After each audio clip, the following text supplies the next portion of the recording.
Billionaire investor Ray Dalio says that the United States is on the brink of what he calls, quote, great disorder. Ray Dalio is the founder of Bridgewater, which is the largest hedge fund in the world. And what he says is that from his research, every 10 to 15 years or so, we see these recessions happen in the economy, where markets go up, then we hit this bubble, and the markets come down. This happens because of what he calls the short-term debt cycle, which create these recessions that we see every 10 to 15 years or so. But he goes on to say that these recessions that happen within the short-term debt cycle lay on top of what he calls the long-term debt cycle, which happens every 50 to 100 years or so. And the reason why so many people are unfamiliar with this long-term debt cycle is because it happens once in a lifetime. These recessions happen once every decade or so, so we've seen that happen. We understand what they are, but this long-term debt cycle, if it happens every 50 to 100 years, you might only live through one. We've seen how these short-term debt cycle recessions work. We saw it happen in 2020 with the pandemic recession. We saw it happen with 2008 with the great financial crisis. We saw it happen in 2000/2001 with the dot-com bubble bursting. So the question you're going to naturally have is, where are we on this long-term debt cycle now? Well, back in 2019, Ray Dalio said that we are very late in this long-term debt cycle. So what does very late mean? Well, this is a visual that Ray Dalio published on his LinkedIn page in 2023 as to where we are right now in the long-term debt cycle. Now, this is where I want you to understand what's happening. I want you to understand how it works. That way you can understand where the opportunities are. Because the reality is our economy is measured through something called GDP. GDP is a measure of all spending that happens in our economy. So our economy is essentially a measure of spending, but now you have to wonder and ask, what makes up the spending? Well, the spending happens based off of how much money you earn, but also how much credit you qualify for. And the reason why this is important to understand is because in this long-term debt cycle, the debt levels is what creates these big bubbles. So let's continue breaking this down. Spending is what makes up our GDP. Our GDP is a measure of our economy, and the spending that happens in our economy happens through the money that you earn from your job or your business, but also how much your debt you can qualify for, your credit, because we live in a credit-based economy. And so if you make $50,000 a year, you can still spend $60,000 a year, maybe $70,000 a year, because you can qualify for credit cards, other lines of credit, mortgages. So you have this credit access which allows you to spend more money. And when you spend more credit, that is good for the GDP because that shows more spending is happening in the economy. So in the short term, this debt spending is actually good because it can help the GDP, it can help the economy, because that means you can go to a dealership, buy a car that you don't have the money for. You can buy the Gucci you don't have the money for. You can buy the extra guac at Chipotle that you don't have the money for. That's good for these companies because that means they make bigger revenues, they make bigger profits, but that means you're spending money that you don't have. And that means you're spending debt. What is debt? Debt is you spending your future income. So what's happening is you have a lot of people that are spending tomorrow's income or next year's income today plus interest, which means that our economy is running based off of people spending their future income, which means people's incomes, your salary, is dependent on people spending their future income today, which is great in the short term because that means you can get bigger raises, you can see bigger profits, you can see bigger bonuses because people keep spending money today that they don't even have because they're spending their money, but they're also spending their credit. That's why when you hear these consumer spending reports, when people talk about people are racking up debt, people are spending money, the stock market is rising when that's happening because that means more people are spending dollars. See, Chipotle doesn't care if you're spending debt or if you're spending money. They don't care if you have that money in your bank account or if you're just putting it on your credit card. All Chipotle cares is that you're swiping your card and that they're getting the money. It's up to you to figure out how you're going to pay it later, but eventually what happens is people hit a breaking point. And when this happens on a larger scale, that's where you either start to see the short-term debt cycle tip or you start to see the long-term debt cycle tip.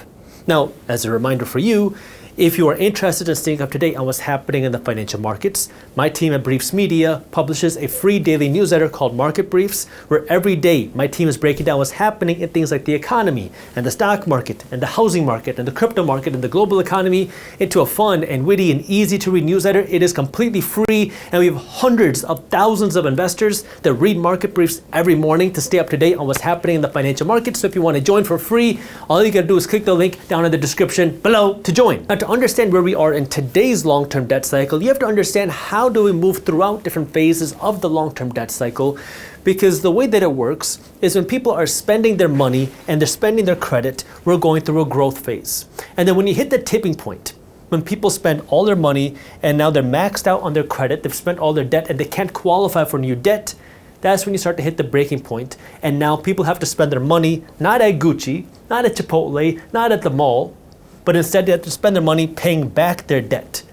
This means that people in the economy are making less money because now people have less money to spend. They're using this money to pay back their credit. When people are spending less money, that means the GDP gets hurt, the economy gets hurt, people get laid off, salaries fall. And as salaries fall, credit also falls. Because if you don't have a salary, if you don't have a job, you're less creditworthy. The bank is not going to give you money. And when the bank's not giving you money, not only do you not have money to spend, but you don't have this credit to spend either, which then hurts the economy. This is where then the central bank in the United States, the Federal Reserve Bank, comes in, and this is where they have in the past worked to stimulate the economy by cutting interest rates. We've seen this happen many times now. In 2020, we saw the Fed cut interest rates. In 2008, we saw the Fed cut interest rates. In 2000, 2001, we saw the Federal Reserve Bank cut interest rates to help us get out of the economy. This is where we also see the Federal Reserve Bank potentially come in and print new money to stimulate the economy. And the reason why they're printing this money is because we lose this credit in our economy. But before I get ahead of myself, let me show you where we are today. Because according to Ray Dalio, the current long-term debt cycle that we're in today started in the 1930s or 1940s, back when the interest rate set by the Federal Reserve Bank was right around 0%. Then you can see interest rates started to go up slowly, and by the 1980s, interest rates peaked at around 16%. And then they slowly started to fall. By 1990, interest rates came down to around 10%. In 2000, interest rates came down to around 5%. In 2008, interest rates went down to 0% again and started to rise slowly after we started to recover from that crash. But then 2020 happened, interest rates went back down to 0%. And then between 2022 and 2024, we saw interest rates jump back up to around 5%. And now here we are today at around 4.5% interest rates. This is where Ray Dalio says that there are 4 key things that happen every time you see the end of the long-term debt cycle. And we've seen this happen throughout history. He covered this in his book, which, by the way, if you're interested in this, you can read his book. It's a great book called Principles for Navigating the Big Debt Crisis. And these are 4 key characteristics that Ray Dalio points out that we saw with the United States back in the 1930s when the long-term debt cycle ended and started, with England in the 1950s, with Japan in the 1990s, and with Spain and Italy back in the 2010 time. Characteristic number 1 is that people stop spending money. That way they have more money to pay down their debts. Characteristic number 2 is you start to see more debt defaults because people can't afford all the debt they've taken on. Number 3, you see what Ray Dalio calls deleveraging, which is when people have to now sell off their assets, things like stocks or real estate, because they can no longer make their other payments. And so now they're starting to sell off their assets to continue funding their lifestyles, which then causes asset prices to crash because now people are liquidating their stocks and real estate and other assets. That way they can fund their other expenses. And then number 4, the Federal Reserve Bank has to print more money to stimulate the economy and to make up for the loss of buying power through the loss of credit. Now, the interesting part about this is you would think that this would create more inflation, that this money printing is going to create more inflation. And what Ray Dalio says is no, that's actually not what happens, because you're actually printing money to fight deflation. And the reason why Ray Dalio says this is because in our economic system, remember, we have money that you work to earn, and then we have credit. And when you go through this long-term debt cycle, the down phase, what happens is people start to lose their incomes. And as you lose your income, you lose your credit worthiness. As you lose your credit worthiness, people lose this in the economy. We lose this base of money in the economy, which is credit. Now remember, in the economic system, Chipotle and Gucci don't know if you're spending credit or if you're spending money. It's the exact same thing in the economy. And so when this goes down, this is where the Fed starts to print more money, which then helps to supplement this loss of credit to continue the spending system in our economy. So this is where Ray Dalio says that this money printing doesn't actually create inflation. It's actually there to fight deflation, because this loss of credit creates deflation, and so the Federal Reserve Bank has to then print more money to fight deflation to make up for that loss of credit. And then Ray Dalio says one more interesting thing happens when you go through this phase of the long-term debt cycle, which is wealth redistribution by the government. And the reason why Ray Dalio says this is because when you go through this phase, people start to make less money. As people start to make less money, as people start to make less profits, the government generates less tax dollars. So the government is generating less tax dollars during a time where the government needs more money because the government is funding more stimulus programs, they're funding more growth in the economy. That means the government has to create more money through the central banks, or they have to tax their citizens more. Now, of course, there's a limit to how much they can print through the central bank, but this is where the government has to then find a way to generate more tax dollars, according to Ray Dalio.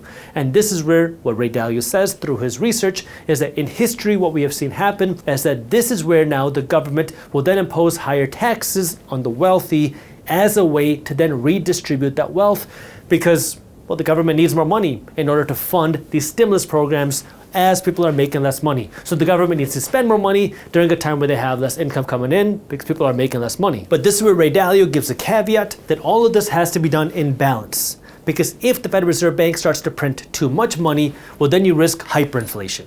So this has to be done. The money printing has to be done to stimulate the economy in a way that fights deflation without creating hyperinflation. So it has to be done in balance because if you do too much, you create hyperinflation, the dollar becomes worthless, and now you create a much bigger issue. But if you don't do enough, well, then you run a very big economic crisis. And this is where what Ray Dalio says is it also creates opportunity. And this is where your job as a financially smart investor is to make your own decisions and be a smart investor, because the reality is, I'm just a random guy on YouTube. Investing has risks. You are never guaranteed to make money when you invest. In fact, you will lose money at some point. So make sure always your own due diligence and never blindly trust a random guy on YouTube. But this is where understanding that all things create opportunity. I mean, if you remember what happened in the 1930s, we saw the Great Depression. Many people got hurt financially, but it also created great investment opportunities for those that were financially savvy. And we've seen this throughout recession after recession after recession, is that it creates good investment opportunities for those that are financially savvy and those that are prepared. And that means your job is to be prepared for no matter what. That means having savings to protect you against an emergency. That means not spending all of your money, live below your means. That means having money to invest. That means knowing how to invest, investing in your financial education. All these three things should be happening no matter what's happening in the economy.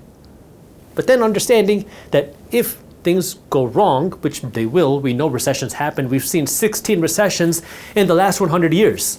We know recessions happen. When you see downturns in the economy, use them as investment opportunities. And this is where nothing changes.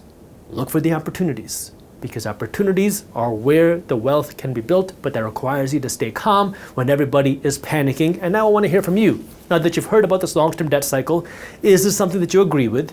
And if so, what are your concerns about it? Is this something you don't agree with? Let me know why, and I'm looking forward to reading your comments down below. Let's assume that you make $5,000 a month. After taxes, you will be left around $3,833 a month. Now, when you get this $3,833 a month, you pay your rent, you pay your mortgage, you pay your groceries, you pay for some nice stuff here and there, and then you have no money to save and invest. So this is what we're going to do differently.